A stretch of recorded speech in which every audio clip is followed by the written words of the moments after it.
Hi friends, ನಾನು ಇವತ್ತು ಬಸಳೆ ಸಾರು ಹೇಗೆ ಮಾಡೋದು ಅಂತ ನಿಮಗೆ ತೋರಿಸ್ಕೊಡ್ತಾ ಇದ್ದೀನಿ. ಫ್ರೆಂಡ್ಸ್, ಇದಕ್ಕೆ ಬೇಕಾದ ಸಾಮಾನನ್ನು ಕಟ್ ಮಾಡಿಟ್ಟಿದೆ ನೋಡಿ. ದಂಟು,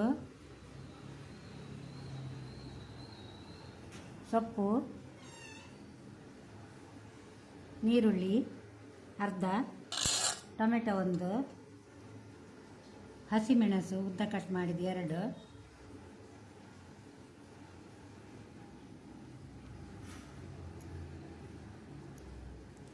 ಮತ್ತು ಇಷ್ಟು ನೆಡಲಿಕ್ಕೆ ಅಂತ ತೆಗೆದಿಟ್ಟಿದ್ದೇನೆ. ದಂಟು ಜಾಸ್ತಿ ಆಗ್ತದೆ. ಇದು ಸೊಪ್ಪು ತೆಗೆದಿಟ್ಟಿದ್ದೇನೆ. ಇದರದ್ದು ದೋಸೆ ಮಾಡಲಿಕ್ಕೆ ಆಗ್ತದೆ, ಬಸಳೆ ಸೊಪ್ಪಿದ್ದು. ದಂಟು ಸುಲಿಗೆ ಅಡಿಯಲ್ಲಿ ಹಾಕಬೇಕು, ಯಾಕಂದರೆ ದಂಟು ಬೇಯುವುದಿಲ್ಲ. ಅದರ ಮೇಲೆ ಸೊಪ್ಪು ಹಾಕಬೇಕು.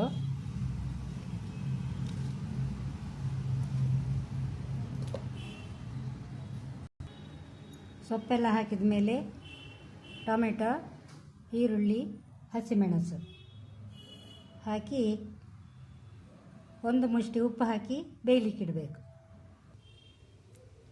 1 ಮುಷ್ಟಿ ಉಪ್ಪು ಹಾಕ್ತಾ ಇದ್ದೇನೆ.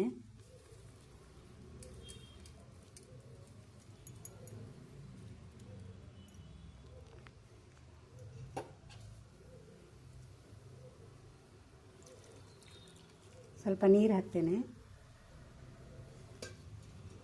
ಈಗ ಕುಕ್ಕರ್ನ ಮುಚ್ಚಳ ಇಟ್ಟು 3 ಸೀಟಿ ಬೇಯಿಸಬೇಕು. ಆಮೇಲೆ 1 ತೆಂಗಿನಕಾಯಿ,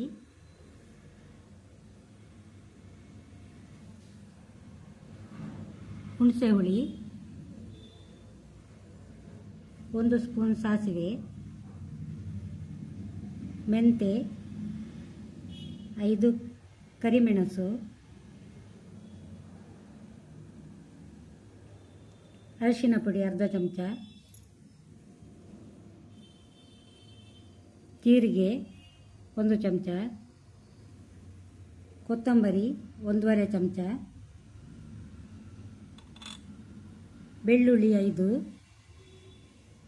ಮೆಣಸು 10-15.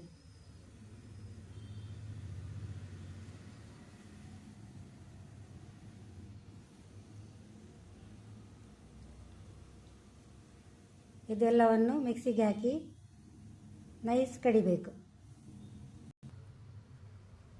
ಫ್ರೆಂಡ್ಸ್, ಈಗ ಬಸಳೆ ಬೆಂದಿದೆ ನೋಡಿ. ಮಸಾಲೆ ಸಹ ರೆಡಿಯಾಗಿದೆ. ಇದಕ್ಕೆ ಹಸಿ ಸಾಸಿವೆ ಯಾಕೆ ಹಾಕೋದು ಅಂತ ಹೇಳಿದರೆ, ಇದು ಬಸಳೆ ಉರಿ ಶೀತ. ಹಸಿ ಸಾಸಿವೆದು ಫ್ಲೇವರ್ ತುಂಬ ಚೆನ್ನಾಗಿ ಬರ್ತದೆ.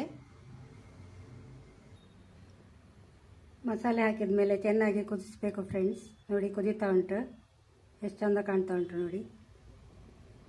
ಬೇಕಿದ್ರೆ ಸ್ವಲ್ಪ ಬೆಲ್ಲ ಹಾಕ್ಬೋದು ನಿಮ್ಗೆ ಬೇಕಂದರೆ. ಮತ್ತು ಹಿಂಗದ್ದು ಜೀರಿಗೆದ್ದು ಒಗ್ಗರಣೆ ಕೊಡ್ಬೋದು, ಉದ್ದಿನಬೇಳೆ ಎಲ್ಲ ಹಾಕಿ. ನಾನೇನು ಒಗ್ಗರಣೆ ಏನು ಮಾಡಲಿಲ್ಲ.